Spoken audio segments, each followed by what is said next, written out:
민수기 책 제목은 영어는 넘버스, 숫자들 그런 것이지만 우리의 그런 성경책의 제목의 대부분은 원래 히브리어 성경을 이제 헬라어 성경으로 번역을 한 70명이 했다. 그래서 보통 70인역, 셉추어진트라고 하는 그 성경에 히브리어를 헬라어로 바꾸면서 그때 이제 내용을 중심으로 뭐 창세기라든가 이런 식의 이름을 붙이게 됩니다.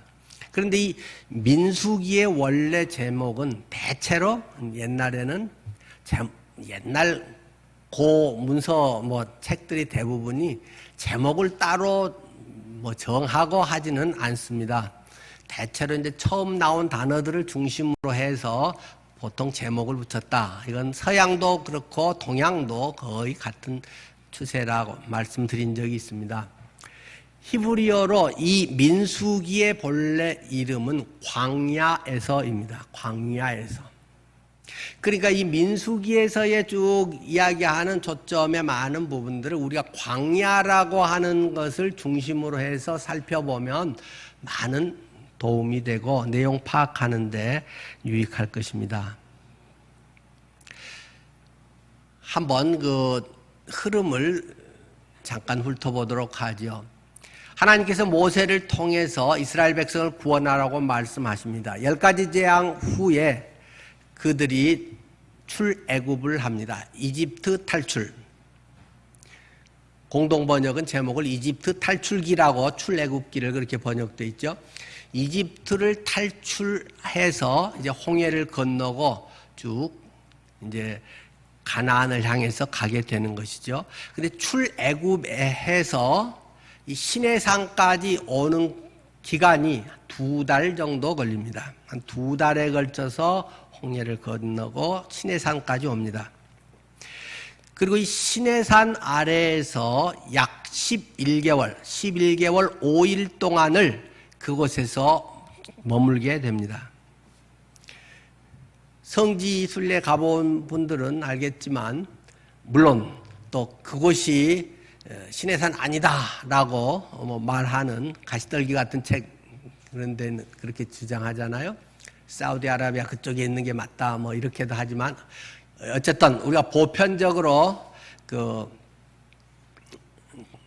카트리나 수도원 있는 그 시내산 아래 그쪽을 이스라엘 백성들이 그 정착했던 곳으로 우리가 봅니다.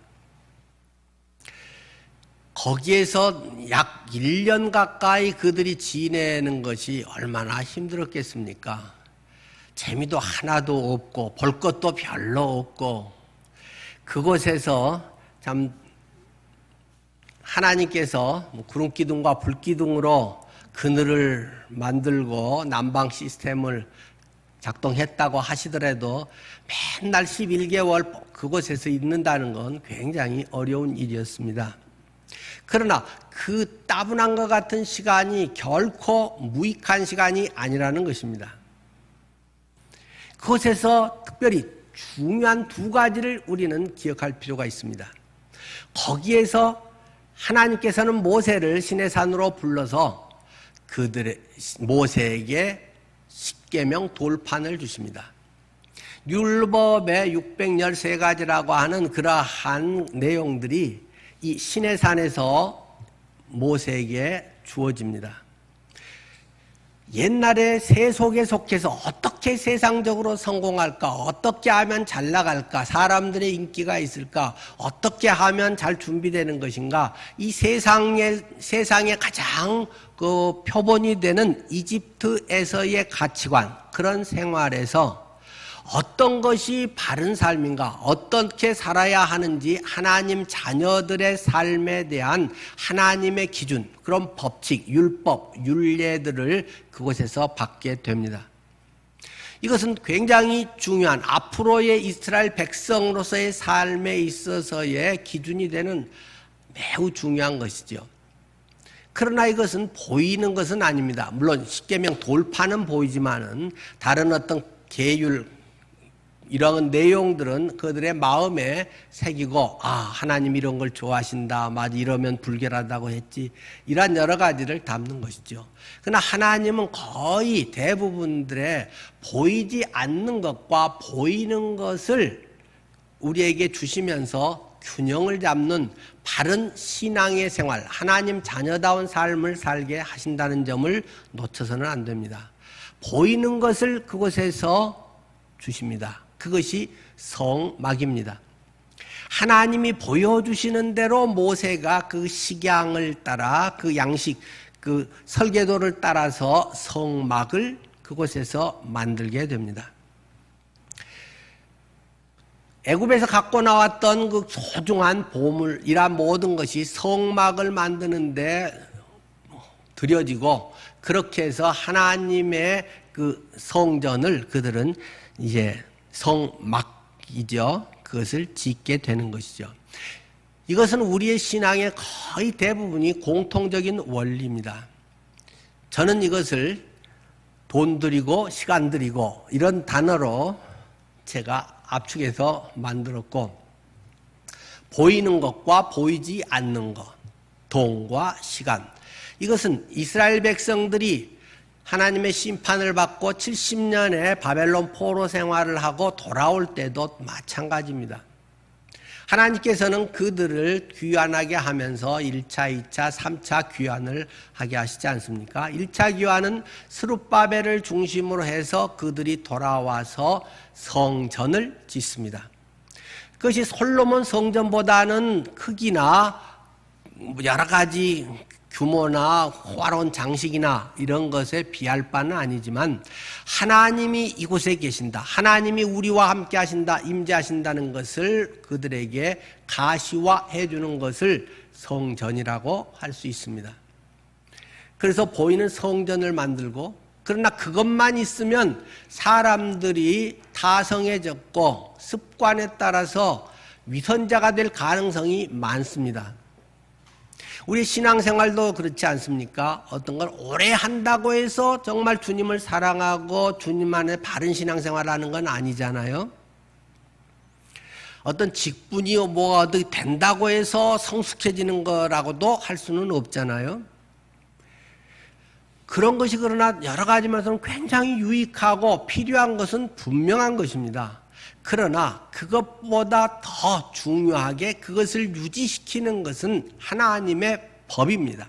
하나님의 말씀입니다. 하나님의 말씀이 그러한 외형적인 것, 눈에 가시적으로 보이는 것을 통해서 잘 드러날 때 이 모든 것은 시너지 효과가 되는 것이고, 그것은 아주 유익한 것으로 나타나게 되는 것이죠. 그러니까 우리 신앙생활 할 때 주님 내 마음 아시지요 하고 마음으로만 주님 사랑해요 이렇게만 하면은 좋지 않은 신앙이 될 가능성이 많은 것입니다. 남들이 볼 때는 와, 신앙 좋아요, 주님 사랑해요, 주님 생각만 해도 막 눈물을 흘려요, 그렇지만 돈 쓰는 것을 보면 진짜 신앙의 핵심이 무엇인지를 아는 것이다.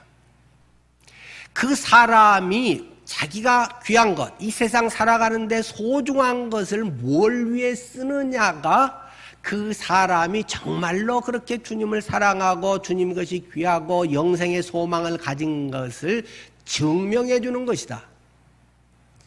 돈으로 보이는 것으로 표현되지 않는 것은 자기 착각이고 남들 앞에 쇼하는 신앙이 되기 딱 좋은 것이다. 그래서 이 성막과 율법, 스룹바벨의 성전과 에스라를 통해서 그들에게 바로 세워진 율법 재건, 성전 재건과 율법 재건, 이런 것은 수레바퀴의 두 바퀴처럼 꼭 필요한 것입니다. 하나만을 이야기한 사람들은 아주 위험한 신앙을 갖고 있는 사람들이고, 그런 사람들은 경건해 보이고 대단한 믿음이 있는 것 같지만 쇼하는 것입니다. 마음에 주님에 대한 진실한 사랑이 있으면서 그것이 돈으로, 시간으로, 뭔가 보이는 것으로, 내가 손해보는 것으로 나타나야만 한다는 것을 우리는 수없이 반복해서 말씀을 드리는 것이고 성경은 계속 그것을 우리에게 강조하고 있는 것입니다.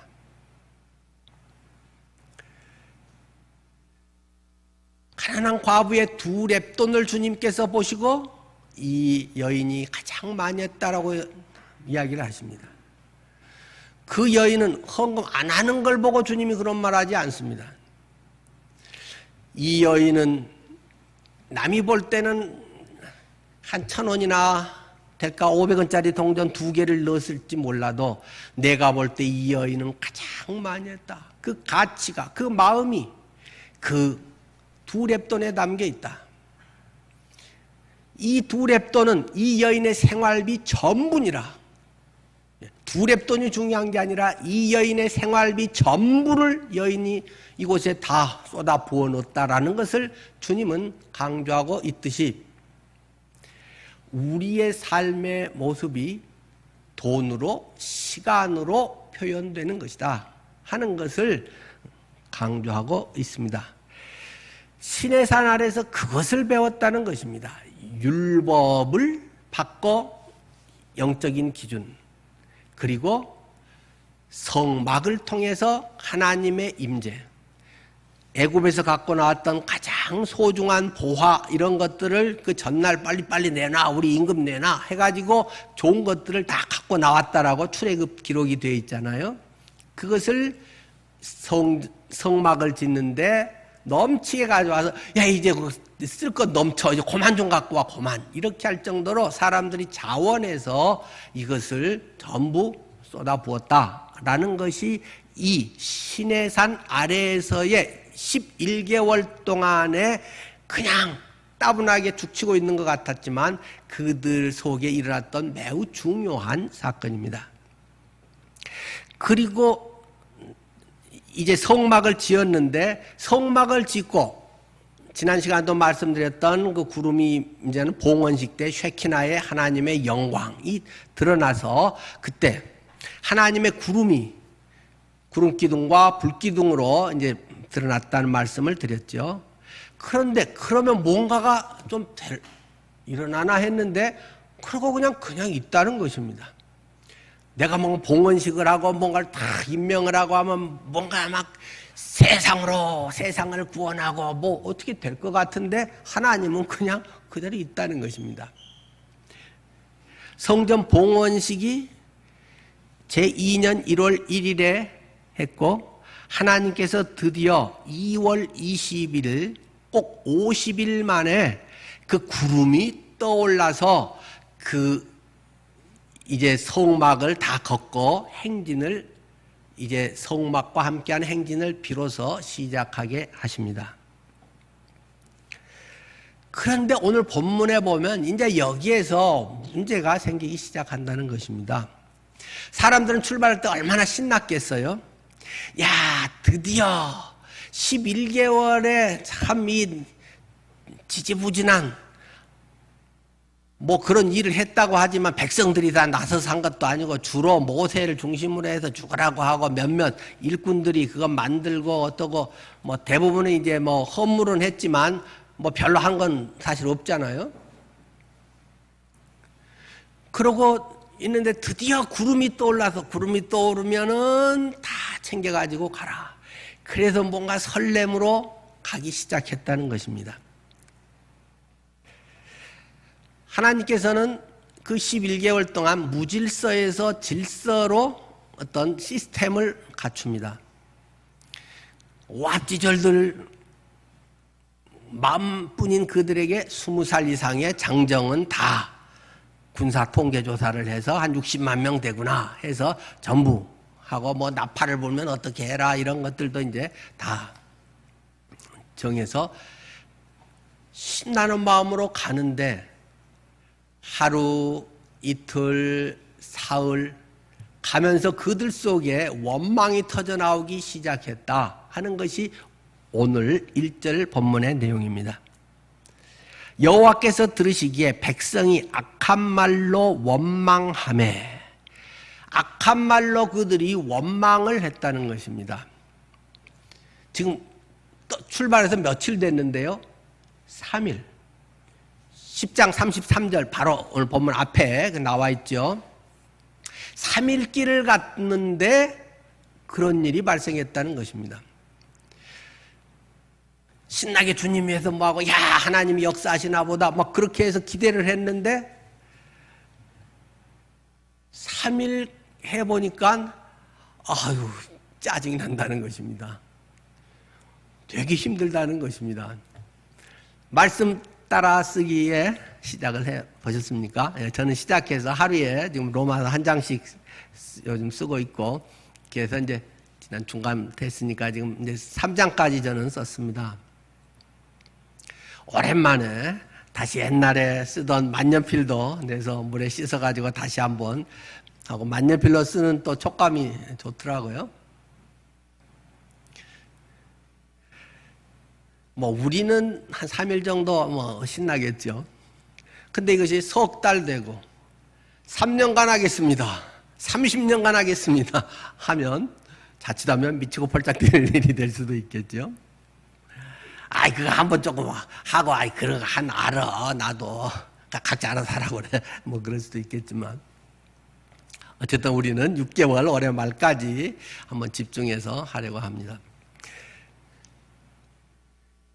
해외 여행 갔다 와서 내가 영어를 좀 진지하게 했어야 되는데, 해외여행 갔다 오면 또 영어 학원 다니고 또 영어 좀 해야지 해서 뭐 책도 찾아놓고 단어장도 사고 뭐 하는데 한 달, 두 달 하기가 쉽지 않습니다.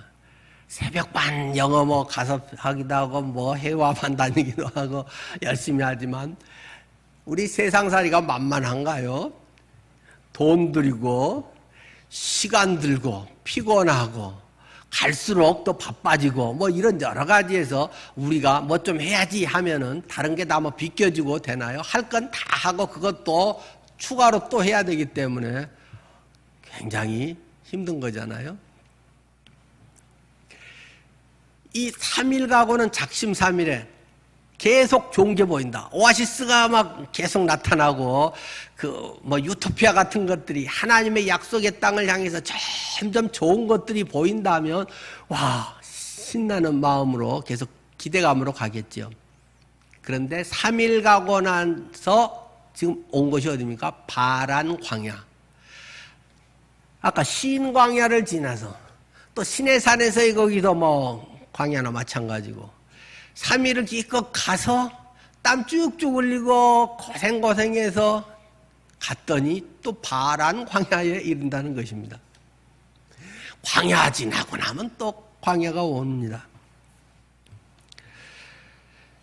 광야를 통과하는 것, 그것은 쉽지 않습니다. 인생의 광야를 지난다는 것은 굉장히 어려운 일입니다. 광야 거기서 오래 있으면 쉬워질까요? 쉬워질 수도 있지만 더 힘들 수도 있습니다. 여러 번 그것을 가면은 쉬워질까요? 더 힘들 수도 있습니다. 아마 우리 집사님한테, 집사님 지금은 혹시 잠자다가 군대 생활하던 꿈 안 꿉니까? 갑자기 많은 그 남자들 제대하고 뭐 한참 지나는데도 갑자기 뭐가 어떻게 돼서 영장이 나와서 또 군대 가라는 막 그런 꿈 꾼 사람들이 적지 않다 그러세요. 실제로 여러분 다시 군대 가라고 하면 병장 제대인데 뭐 아주 잘할 수 있을까요? 물론 나이 들고 또 힘이 이제 또 그런 체력도 있겠지만 어쩌면 더 힘들지 모릅니다. 알면 더 힘들 수도 있습니다. 모르고 맞닥뜨리면 그냥 지나갈 수도 있지만 세상살이가 인생의 광야라고 하는 것은 오래 한다고 많이 했다고 쉬운 건 아닌 것 같습니다. 자주 이야기 들었지만 저는 이제 뭐 목회 세계만 좀 주로 아니까 목사님들은 목회할수록 더 힘들다, 더 어렵다고 이야기합니다. 나이가 들어서 건강이 약해져서만 그럴까요? 그렇지 않습니다. 처음 목회를 할 때와 목회 상황이 굉장히 다릅니다. 성도들의 의식도 굉장히 다릅니다. IMF 이전과 이후도 굉장히 달라졌습니다. 그전에는 기본이 신방목회, 뭐 한국교회 거의 다 했는데 IMF 이후에 맞벌이 되고 아유 오십시오라고 하면서 신방 가면 맞벌이 부부들 저녁에 뭐 엄청 부담스러워하고 아유 고3 학생이 있는데요 뭐 이런 여러 가지에서도 가는 거 별로 좋아하지 않는 사람이 많습니다. 물론 또 굉장히 좋아하고 꼭 와달라고 하는 분도 있긴 있지만 거의 흐름을 보면 그렇습니다. 옛날에도 대신방 그때 하면 각 개인 집을 일일이 다니면서 거의 다 했습니다. 그러다가 언젠가부터는 개인 집에서 하면 거의 식사 대접을 개인 집에서 다 아유 목사님 우리 목회자들에게 그래도 1년에 한 번이라도 이렇게 내가 밥을 지어서 뭐 해야지 하고 대부분의 성도님들은 집에서 직접 음식을 만들어서 대접을 했습니다. 하여튼 제가 목회할 때도 거의 다 그러셨습니다. 조금 이제 지나면서는 식당으로 거의 초대를 했습니다. 어디 식당 맛있어요? 목사님 몇 시에 만나요? 하고 거기에서 이제 식사하고 집에 가서 이제 다과간단히 하면서 밥을 먹습니다. 그것이 조금 또 지나면서는 한가정 하는 거는 굉장히 부담스러워하고 이제 사랑방 단위로 그룹으로 했습니다. 그것도 처음에는 반찬 한두 가지씩 만들어서나 성도님들이 직접 음식을 준비해서 했었습니다. 근데 그 조금 지나니까 그것도 이제 그룹으로 하면서도 식당에서 거의 다 했습니다. 그 이후로는 이제 사랑방으로 같이 모이는 것도 되게 힘들어지고 그 중에서 또 한 3분의 1 정도는 뭐 일이 있어서 못 와요. 뭐 이런 식으로 바뀌어졌습니다. 저 한 35년의 목회 생활 속에도 제가 직접 경험한 것도 그렇습니다. 물론 우리 교회 특징이 김용호 목사님 때부터도 그러나 되도록이면 부담 안 주기 위해서 점심 때 피해 가자. 점심은 우리가 사 먹고 가자. 그래서 대부분은 우리가 사 먹고 가려고 했습니다. 그러니까 그것이 좋다 나쁘다라고 말할 수 있는 건 아니에요. 뭐 서운하다 뭐 잘했다 이런 건 아니에요. 사회적 흐름이랑이 집에서 뭐 이렇게 하고 옛날에는 거의가 남편이 벌면 아내는 집에 있고 이런 것이 적어도 8대2 내지 7대3 정도가 IMF 전에 우리 교회 경우에 보면 됐기 때문에 거의 집에 초대해서 했던 것이죠. 마찬가지로 내가 뭘 같은 거라도 많이 했다고 쉬워지고 그런 것은 아닌 것 같습니다. 막 교사들 우리 교회에 이제 많으셨으니까 학생들 가르치기가 초기에 우리 교사 할 때의 교권이나 학생에서 가르치던 때와 지금 선생님들이 아이들 중학생들, 고등학생들 가르치는 건 굉장히 다르다고 아시대요. 막 선생님한테 대놓고 혼내면 중학생들 들어가면서 막 XX하고 막 대놓고 뒤로 돌아서면서 욕하고 들어가고 다시 나와봐 그러면 안 나오고 뻗팅기고 그러다가 교사 폭력도 하고 제일 무서운 게 중2다 뭐 이런 얘기들이 헛소리만은 아닌 것 같습니다. 사회에 여러 가지든지 많은 것이 원튼 원치 않든 굉장히 달라지고 있는 것은 부인할 수 없는 사실입니다. 인생의 광야라고 하는 것이 우리 힘으로 뭐가 노하우가 많이 생겨서 내가 뭘 많이 가지고 있으면 그냥 쉽게 훌렁 가지고 그런 건 아닌 것 같습니다. 늘 새로운 광야, 새로운 어떤 것을 만날 때마다 맞닥뜨릴 때마다 두려움이 생깁니다.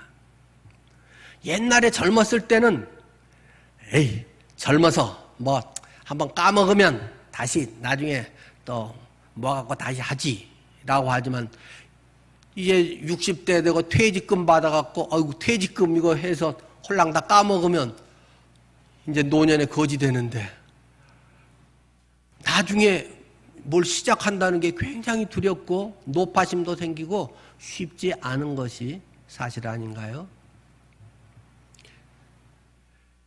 인생은 모두가 지금 현대만이 아니라 앞으로도 계속 그럴 것입니다. 갈수록 쉽지 않은 급변하는 속에서 특히 저희 같은 이제 뭐 60대들랑은 컴퓨터 뭐 이런 거 잘 모르면 완전히 앞으로는 소외되기 딱 좋잖아요. 앞으로의 시대는 메타버스 시대다. 그래서 그 메타버스에 대한 것들을 많이 보고 그 강의도 많이 듣고 많이 찾아서 살펴봅니다만은 우리가 생각하는 것과 굉장히 다른 이 가상 세계 또는 초월 세계의 이 메타 유니버스, 이 메타버스의 이 세계에 우리들의 지금 기존의 5, 60대 가치관으로 그것을 따라가는 뭐 아바타를 통해서 하고 거기 뭐 보이지도 않는 그 구찌의 무슨 상품 그게 막 400 몇십만 원에 만져지지도 않은 것에 뭐 가방인가가 팔렸더라고요. 거기서 장식해서 뭐 서비스 그 꾸미고 뭐 이렇게 하는 것에 야 누가 그런 걸 살까?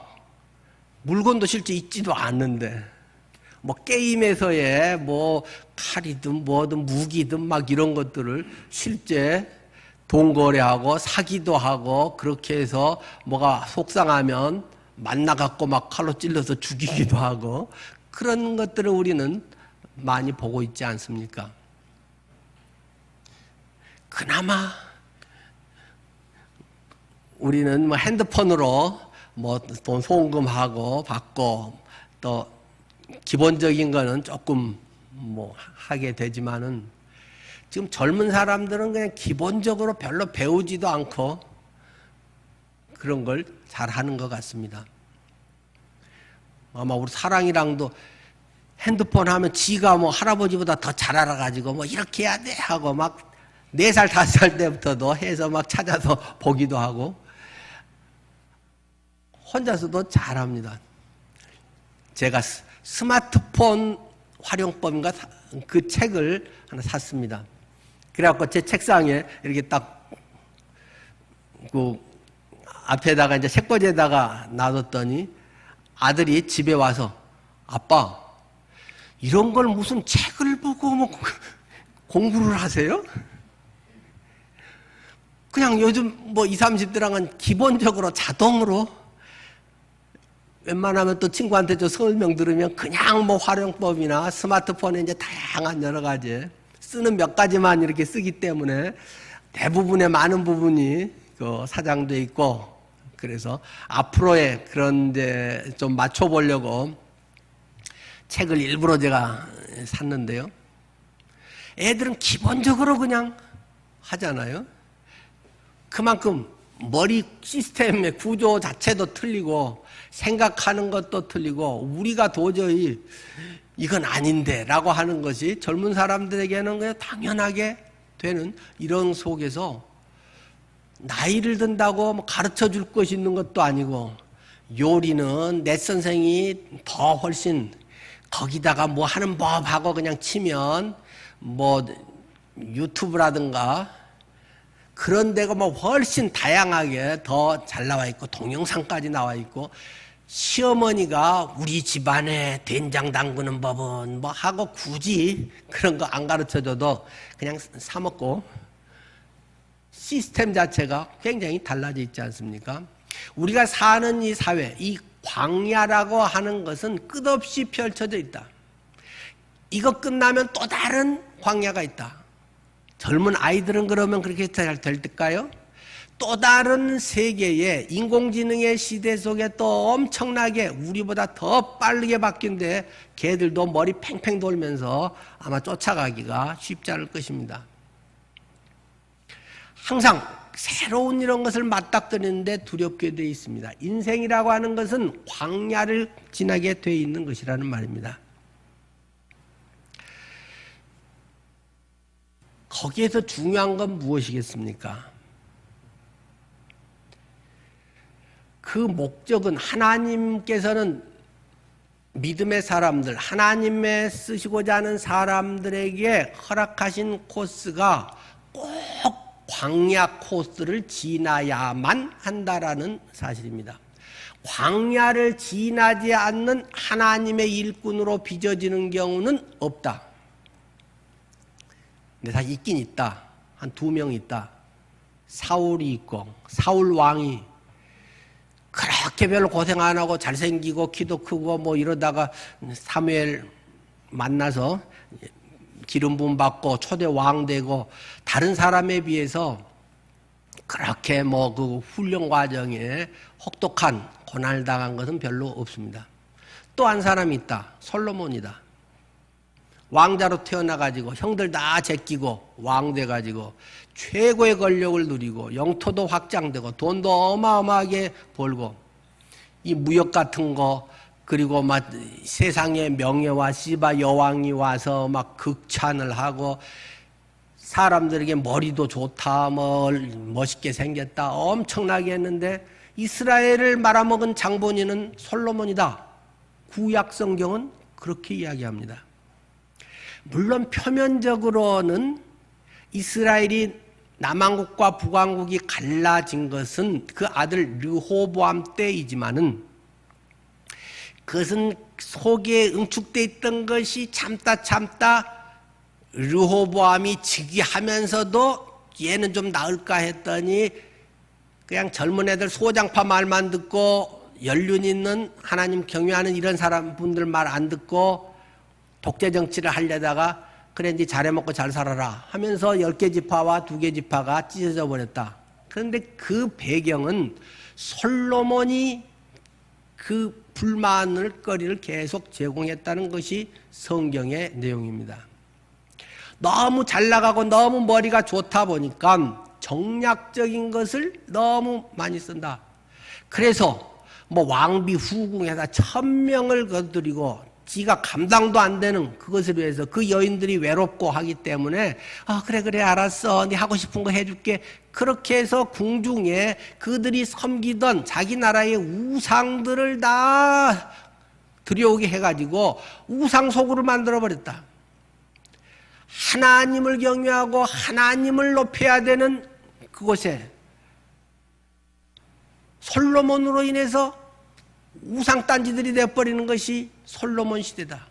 그러한 욕망들이 결국 분출되고 남북 왕국으로 갈라질 수밖에 없게 됐다. 그래서 성경 신학자들은 솔로몬을 악한 왕이라고 평가를 합니다. 초반기에 아주 처음 즉위했을 때 거기에 뭐 솔로몬의 명재판해서 뭐 야이를 반 잘라라 어쩌고저쩌고, 명재판 앞에 조금 솔로몬에 대한 찬양하는 게 나오지만 성경학자들은 솔로몬이 말아먹은 사람이라고 공통적으로 거의 모든 성경신학자들은 이야기를 합니다. 인생의 광야를 별로 지내지 않은 사람입니다. 쓰라린 피눈물을 별로 겪지 않습니다. 인생의 바닥에 저 고통을 체험하지 않습니다. 금수저 노릇 하다가 처음에는 아주 좋고 부러운데 말년에 폭삭, 자기도 망하고 나라도 망해먹고, 사울도 결국 칼 이렇게 엎드려서 자살하고, 그런 것이 광야를 거치지 않는 성경에 앞에서 써있던 사람의 2명 대표적인 이야기고, 모든 성경에 귀 있게 쓰임받았던 사람들은 전부 광야를 통과했던 사람들이라고 성경은 강조하고 있습니다. 자, 하나님의 백성들이 임마누엘 하나님의 인도하심 가운데 있었습니다. 그것이 상징하는 것이 성막 위에 구름기둥과 불기둥이었다라고 말씀을 드렸죠. 그 10장 33절에 보면 이제 텐트 걷어서 옮길 때는 옮길 때는 아마 제 생각에는 그 구름기둥, 불기둥이 한 기역자 형태였을 것 같아요. 그래서 언약궤가 맨 앞에 서고 그 기둥의 발원지가 그 언약궤이기 때문에 나머지 사람들은 쭉 그 뒤를 이제 따라가잖아요. 그리고 정착했을 때는 아마 T자형인 것 같아요. 가운데가 성막이 있기 때문에 거기에서 구름 올라가고 전체를 아마 이제 원반이나 네모 같이 이제 그들을 이제 냉난방 시설을 했겠죠. 그런데 여러분, 임마누엘 하나님의 인도하신 가운데 있어서는 모든 게 다 쉽고 편하고 잘 되고 높아질까요? 아니라는 것을 성경은 우리에게 지금 말하고 싶은 것입니다. 주님과 함께해서 만사형통해서 한다. 만사형통은 무엇인데 무엇이 만사형통이냐? 쉽고 편하고 내가 씹는 것보다 더 거두고 잘 된다는 걸 결코 성경은 말하지 않습니다. 합력해서 선을 이루고 지내고 보니까 그때는 죽을 맛이었는데 지나고 보니까 내가 그렇게 죽을 뻔한 것이 나 사람 만들었구나 하고 돌아보니까 만사형통인 것이지 과정이 만사형통은 없습니다. 그건 성경적인 게 아니라는 것입니다. 생각해 보십시다. 구름기둥과 불기둥이 인도했습니다. 왜 그렇게 인도합니까? 움직일 때 맨 앞에 언약궤가 어디로 갈지 구름기둥이, 불기둥이 인도를 합니다. 왜 그렇게 하나님이 인도하십니까? 길을 잃지 않도록 하기 위해서일까요? 그건 아닐 겁니다. 왜냐하면 모세도 40년 광야 생활을 해서 웬만한 건 압니다. 지금 이런 도시 같은 데서는 재개발하고 하면 막 옛날 길도 다 없어지고 내가 살던 데가 어딘가 찾기도 어려울 정도지만 지금도 마찬가지고 거기는 건물도 거의 없는 데고 맨날 황량한 뻔한 것만 있기 때문에 바뀔 게 1000년 가도 별로 없습니다. 그렇기 때문에 40년간이나 거기서 살았던 모세가 굳이 길을 몰라서 하나님이 그렇게 인도하신 건 아닐 겁니다. 게다가 모세의 처남이었던 호밥이 성경이 나오잖아요. 호밥도 나중에는 같이 계속 가는데 호밥은 거기에서 나서부터 그 베두인족으로서 그것이 아주 눈에 환한 사람입니다. 모세의 아내 십보라도 거기 광야 출신 베두인족이기 때문에 그들은 그것에 대해서 그 지역에 대해서 환합니다. 어느 책을 어제 보니까 베두인족 이 사람들 한 20년 전에 갔던 길도 찾아가는 기가 막힌 어떤 그 특별한 방향 감각이 있다고 그러더라고요. 그럴 만큼 어떤 사람은 길 찾기 기가 막히게 하잖아요. 동서남북. 저 같은 사람은 길치라도 내비게이션 없으면 참 고생하는데. 근데 이런 탁월한 동물들도 기가 막히게 또는 연어 같은 그 회귀동물 같은 거 기가 막히게 자기 낳았던 동강을 찾아온다거나 이런 것처럼 길을 몰라서는 아니라는 것입니다. 그러면 안전하게 인도하기 위해서 하나님이 그 앞에서 인도하고 나 따라와라, 네가 앞서가지 마라 하셨을까요? 그것도 아니라는 것입니다. 그들이 행진하는 곳이 안전했나요? 수시로 적들이 그들을 괴롭혔습니다. 아말렉이 귀찮게 하고 이 족속 저 족속들이 다 광야에 노출되어 있기 때문에 안전하지 않습니다. 중요한 것은 하나님이 원하시는 길로 인도하기 위해서 그렇게 앞서 인도하셨다는 것입니다. 우리는 자칫하면 내 길을 가기 쉽습니다. 나의 노하우가 있잖아요. 내가 잘하는 부분이 있기 때문에 그 전문 부분에서는 내가 앞서고 싶은 그런 본성이 있단 말입니다. 또 우리에겐 조급함이 있단 말입니다. 그래서 얼른 빨리 저곳에서 내가 뭘 하고 싶은 그런 마음이 우리 속에는 자꾸 생깁니다. 광야 기간은 상태에 따라서 또 우리의 믿음의 마음가짐에 따라서 단축될 수도 있고 연장될 수도 있다는 것을 보여주는 것 같습니다.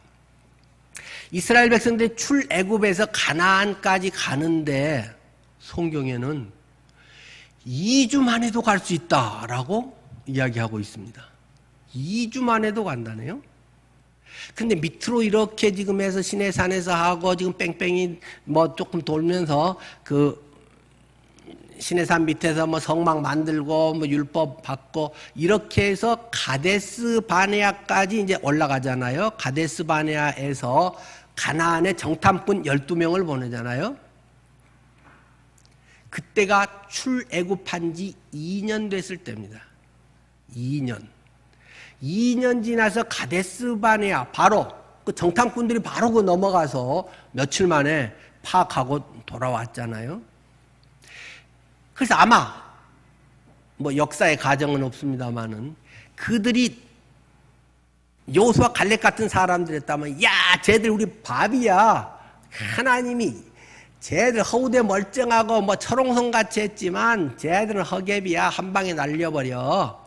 봐라 이렇게 포도송이가 그거 이렇게 좋은 거 이거 우리 거라니까 하면서 간증을 하고 격려를 할 수 있었을 것입니다. 만약 그렇게 해서 했다면 바로 들어갔으면 2년 만에 가나안에 들어갈 수도 있다는 것입니다. 시간과 거리상. 그런데 그들은 거기에서 그것을 누릴 만한 믿음이 안 됩니다. 그런 사람은 그런 게 될 때까지 뺑뺑이를 돕니다. 어떤 사람은 죽을 때까지 그냥 돌다가 끝납니다. 이스라엘 백성들은 그랬습니다. 그 이후로 가데스 바네아에서 방향을 틀어서 뺑뺑이를 돌고 이리저리 해서 밑에 이제 에돔 지역을 뭐 어쩌고 못 가서 또 스트레스 받고 모압 평야까지 가는데 몇 년 걸렸습니까? 38년. 허송세월을 38년간을 그들은 광야에 뺑뺑이 도는 생활을 그냥 그렇게 남들 사는 것처럼 그런 가치관으로 그렇게 하다가 결국 나중에 그 시대 20살 이상 나왔던 사람들은 싹 죽고 여호수아 갈렙 말고는 싹 죽어버리고 새로운 가치관 그곳에서의 하나님의 인도함을 받아서 살았던 그런 자취만이 있는 사람들만이 요단강을 건너서 가나안 땅에 들어갔다고 성경은 우리에게 이야기하고 있는 것입니다. 구름기둥과 불기둥은 아주 비효율적일 수 있습니다.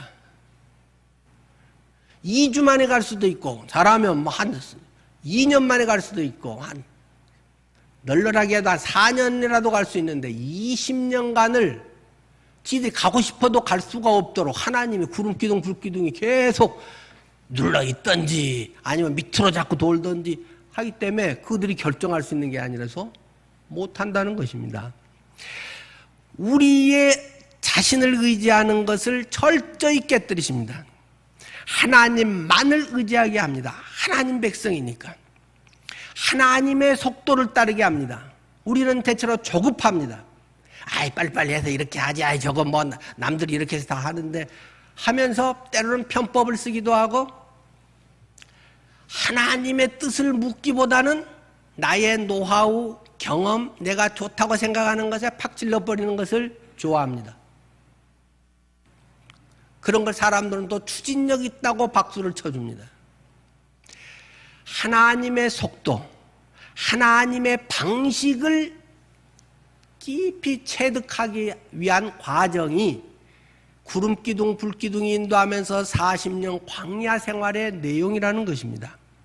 하나님의 방식을 배워야 됩니다. 나의 뭔가를 내놓고 그것이 자랑거리가 되고 때로는 혈기가 되고 나의 어떤 명함이 앞서고 철저히 그런 것을 지워버리는 단지 그런 것이 있는 것은 하나님의 은혜일 뿐입니다. 하나님이 저 같은 사람을 그렇게 써주셨다니요. 이렇게 준비시켜줬다니요 하고 하나님에 대한 간증거리가 되게 할지언정 그것은 자랑거리가 아니고 그것 자체가 쓰임받을 것은 전혀 없다.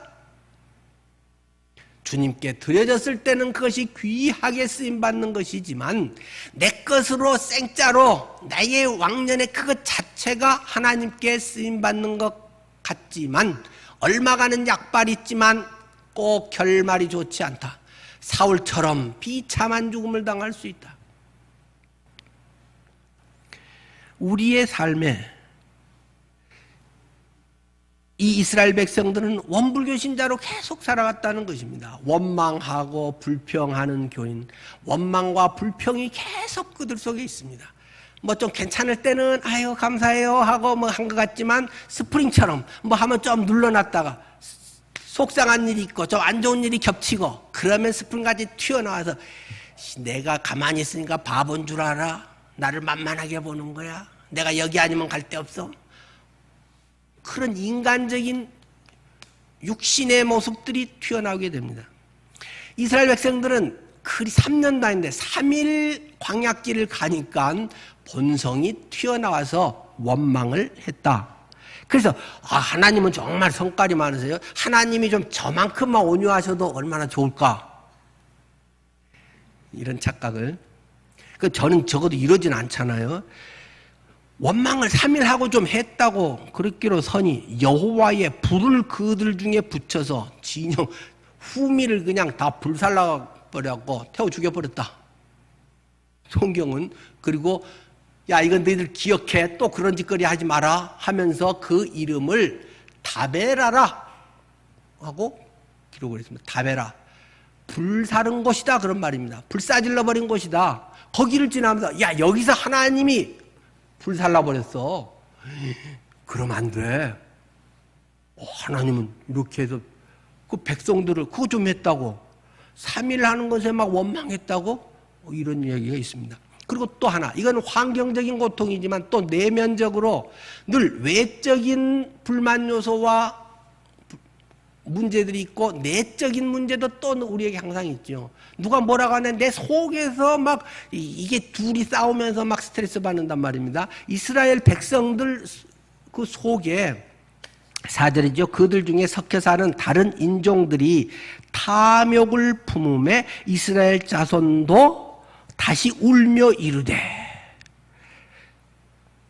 섞여 사는 다른 인종, 전에 말씀드렸지 출애굽할 때 이스라엘 민족은 아닌데 뭐 이집트 사람일 수도 있고 다른 외국인일 수도 있고 와 그 뭐 유월절이라든가 그런 거 보고는 야 하나님이 있긴 있나 봐 막 나도 그냥 따라서 피 칠했더니 어이구 우리 아들 살았어. 그래서 그냥 출애굽 때 나도 가면 안 돼요 해가지고 그냥 따라 나온 사람이 있단 말입니다.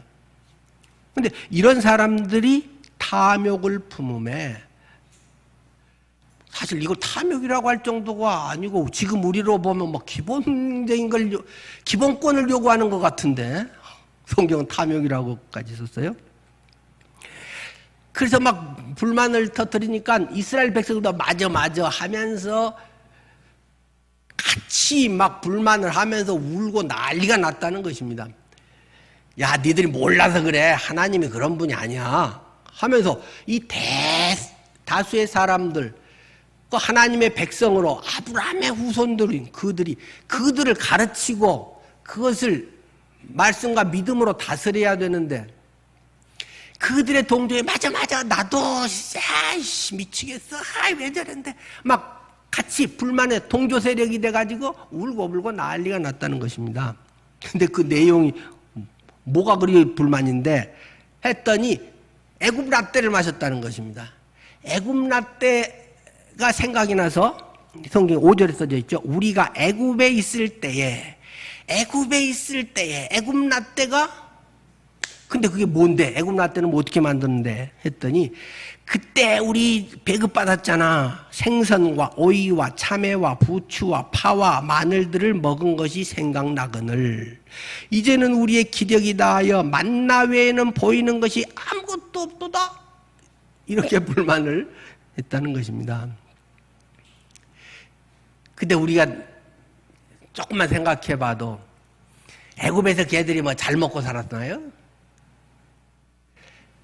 처음에 요셉이 총일 때는 막 최고 실세였기 때문에 그때는 대우받고 최고 좋은 땅 고센 지역에 그 나일강 하구 지역에 기름지고 목초진 그곳에서 아주 대우받고 살았죠. 근데 그것이 요셉이 죽고 나중에는 요셉을 알지 못하는 왕이 일어나니 막 쿠데타가 나서 막 다른 민족들이하고 정권이 바뀌어버렸기 때문에 쟤는 뭐한 놈들이야? 뭐 하면서 쟤들 야 노예로 써먹어. 일 부려먹어. 이렇게 해서 노예화됐다는 것입니다. 그러니까 지금 여기 살아있는 사람들은 옛날 요셉 때 그 영광을 누린 사람들입니까? 전설 따라 삼철처럼 듣기만 했던 사람들입니다. 모세가 지금 80세, 이제 80세인 모세가 81살 때 모세가 이들을 끌어내는데 80년 전 모세가 태어날 때 그때도 봐서 아주 그 핍박이 극에 달아가지고 남자애들 전부 씨를 말려라. 걔들 앞으로 반란 일으킬지 몰라. 걔들 앞으로 골치 아플 거가 돼. 그러니까 전부 씨를 말려 하는 것이 모세 태어날 때 80년 전의 이야기입니다. 그때부터도 혹독한 핍박을 받았다. 그들이 하나님께 막 부르짖었다, 탄원했다 하는 이야기가 수없이 나오고 모세보다 지금 나이가 지금 80살도 지금 대부분은 못된 사람들인데 그 뒤로는 핍박이 엄청 강했으니까 자기들이 아무것도 없어도 모세 나가자니까 따라 나왔지. 거기에 자기 좋은 아파트 있고 하면 따라 나오겠어요? 말도 안 되는, 할 수 없이 아무리 못 살아도 여기보단 못 살겠냐? 그래서 따라 나온 사람들인데 애굽나 때 그때는 고기도 한 번씩 배급 나왔는데 그때는 오이, 참외, 부추, 파, 마늘 이런 것도 먹은 적이 있었는데 그런 소리 하고 있다는 것입니다. 지금 우리가 보면 웃기잖아요. 이런 건 우리 막 기본적으로 먹는 거잖아요. 이거 먹고 싶어 막 기도하는 사람이 있겠어요? 파, 마늘 이건 기본 양념이야. 이건데 이것 때문에 막 원망을 하고 하나님하고 그 뒤에 나온 건 뭡니까? 만나 외에는 보이는 것이 아무것도 없도다. 맨날 맛없는 만나만 먹으라 그래. 맨날 똑같은 메뉴만 밥상 차려줘 하고 투정하고 있다는 것입니다. 이때가 만나를 먹은 지 꼭 한 1년쯤 되던 때입니다. 출애굽에서 한 달 될 때부터 만나가 내리기 시작해서 아까 시내산 밑에서 11개월 5일 그러니까 약 한 1년 그거 지금 3일 지나왔는데 이제 이 원망을 막 하고 있기 때문에 1년간 만나를 먹으니 막 신물 난다는 것입니다. 처음 한 달은 애굽에서의 갖고 온 뭔가 그런 것들이 막 건조된 거, 육포 막 이런 거든지 뭐 있어서 한 달간 어떻게 때웠는데 이제 다 떨어지니까 만나를 주셨잖아요. 혹시 하나님 믿는 게 재미없습니까? 하나님 안 믿으면 재밌습니다. 저는 너무 일찍부터 예수님을 믿었기 때문에 사실 뭐 노는 거 별로 다녀본 적도 없고 죄질 기회가 겉으로는 별로 없었기 때문에 뭐 저는 뭐 놀러 다니는 것도 좋아하지 않고 레크레이션도 뭐 잘 못하고 그럽니다만은 교회 와서 뭐 뻔한 거 아닙니까? 오늘 예배에서는 막 무슨 기적이 맨날 일어납니까? 아팠던 게 막 다 낫나요? 아마 나은 사람 있을 거예요. 오늘 예배를 통해서 그런 분이 있기를 바랍니다. 하나님께서 난치병과 고질병으로 오래 고생하는 누군가에게 이 시간 하나님의 치유의 역사가 있기를 축원합니다. 그러나 모든 아픈 사람이 다 나을까요? 제가 가끔 기도하면 낫다고 한 사람들이 사실 여러 명 있습니다. 자꾸 나팔 불면 또 그런 거고 제가 한 건 아니고 하나님이 한 거고 제가 길게 간절히 기도하면 나을 것 같은데 오히려 그럴 때는 별로 안 낫고 그냥 전화로라도 짧게 기도했는데 뭐 낫고 좋아졌다고 목사님 기도에 나았어요. 목사님 한 번 더 기도해 주세요. 전화 온 분들이 있습니다. 제가 전혀 한 게 아니기 때문에 제가 뭐라고 말은 못하겠습니다. 그러나 하나님께서는 꼭 필요한 대로 치료하시고 인도하실 줄 믿습니다. 마무리합니다. 광야 생활은 하나님 스케줄에 맞추는 것입니다. 하나님을 철저히 의지하게 하는 훈련입니다. 때로는 평생 교회 생활했는데도 죽을 때까지 고집 부리고 자기 스타일로 하다가 그냥 광야에서 죽어 끝나는 사람도 있고, 때로는 어떤 사람들은 믿음으로 하나님의 가나안 땅에 들어간 사람도 있습니다. 여러분의 삶에 예수님의 겟세마네 동산의 기도가 이루어지기를 바랍니다. 광야는 굉장히 괴로운 데입니다. 불편하고 속상하고, 그러나 하나님이 임재하신 곳입니다. 하나님을 바라보고 의지하게 하는 곳입니다. 세상적인 재미와 욕망과 탐욕을 버리는 것입니다. 하나님과 사이클이 맞아서 세상 잡음을 제거하고 하나님의 음성만을 듣게 되는 것입니다. 이렇게 되면 영혼이 맑아집니다. 한번 여러분 생각해 보십시오. 여러분의 영혼은 맑습니까? 뭐가 맑은 건지 뭐 기준도 여러 가지겠지만 적어도 왠지 평안하고 왠지 든든하고, 가진 것도 별로 없는데 현상이 좋은 것도 아닌데 자기가 압니다. 그것은 왠지 든든해집니다. 왠지 맑아집니다. 복잡한 일이 많아져도 하나님 해결하실 거야. 그냥 왠지 걱정이 없어집니다. 광야를 통과하고 광야의 잡음을 죽이면 그렇게 됩니다. 이건 막 100번 얘기해서 되는 건 아니고 본인이 경험해야만 아는 것입니다. 이스라엘이 광야 생활을 통해 몸으로 체득하는 것입니다. 신앙생활은 체득하는 것입니다. 여러분의 삶이 주님의 그런 광야 생활을 아름답게 잘해서 주님께서 기뻐하시는, 그래서 원망과 탐욕과 이러한 모든 것이 내려지고 주님이 함께하면 전부예요. 오늘도 성막에 구름 기둥, 불 기둥이 있으면 짱이에요. 더 이상 바라지 않아요. 맨날 만나 먹어도 괜찮아요. 그런 사람들에게 믿음의 역사가 일어날 줄 믿습니다. 기도하겠습니다.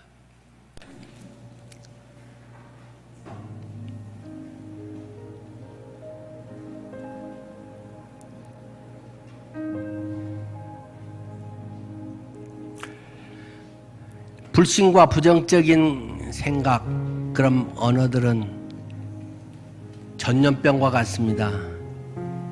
그런 이방인, 그런 기복신앙자들에 의해서 괜찮았던 믿음의 자녀들도 같이 울고 불고 현실에만 눈이 반짝반짝해지고 영혼에 대한 눈은 흐리멍텅해져 버리는 이러한 대상이 하나님 백성이 되어버렸다는 것입니다.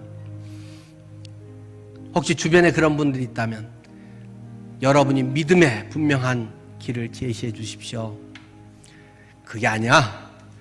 고난 같지만 이것이 하나님께서 우리에게 지내고 보면 최선이었음을 분명히 간증하게 될 거야. 여러분들이 그것을 바꿔줄 수 있는 믿음의 사람으로 서기를 바라고, 고난 중에 있습니까? 광야의 시간이 하나님의 역사, 놀라운 간증으로 변화되기를 축원합니다. 하나님 꼭 그렇게 되게 해주십시오. 예수님 이름으로 기도드립니다. 아멘.